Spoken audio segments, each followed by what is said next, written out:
2 lamps, one rated 100 watt at 220 volt. ध्यान में रखिए, another 60 watt and 220 volt.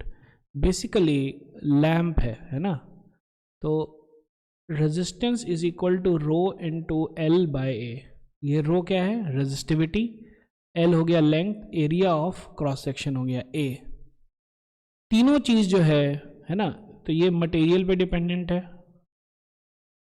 ये लेंथ हो गया और ये हो गया क्रॉस सेक्शन एरिया. तीनों चीज अगर देखिए ध्यान से, तो ये जो है फिजिकल प्रॉपर्टी है सब्सटेंस का. और ये सारा कुछ जो है एक्चुअली कंपनी में ही फिक्स हो जाता है. कंपनी फिक्सेस कौन सा मटेरियल यूज करना है, कितना लेंथ है, कितना क्रॉस सेक्शन है. तो इसलिए जो है रेजिस्टेंस फिक्स्ड रहता है. कोई सा भी अप्लायंस का रेजिस्टेंस फिक्स्ड रहता है अनटिल अनलेस वो रियोस्टेट है ना, जिसमें चेंज कर सकते हैं. तो अब दो है ना, तो इसका R1 मान लीजिए, इसका मान लीजिए R2.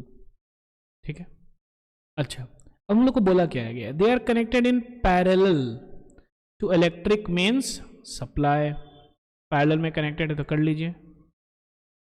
ये R1 भैया इधर कनेक्टेड है, ये R2 इधर कनेक्टेड है, और दोनों जो है 220 वोल्ट से ही कनेक्टेड है पैरेलल में.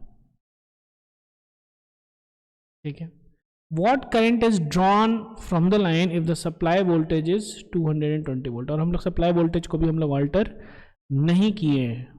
ठीक है. तो 220 वोल्ट पे ये काम ही करता. तो इस इधर और इधर, तो इधर कितना है, तो बेसिकली पावर क्या होता है, V स्क्वायर बाय R या फिर I into V. I into V यहाँ पे मैटर करेगा, आई निकालना है हम लोग.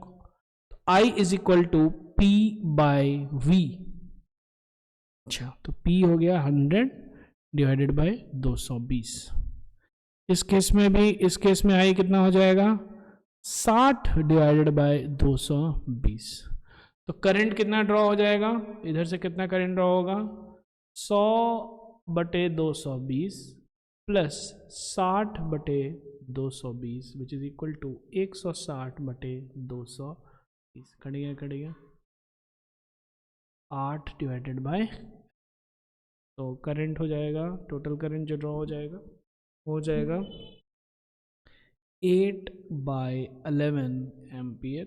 चाहे तो इसको डेसिमल में भी कर सकते हैं. 11 8 पॉइंट किए 7 77 3 0.72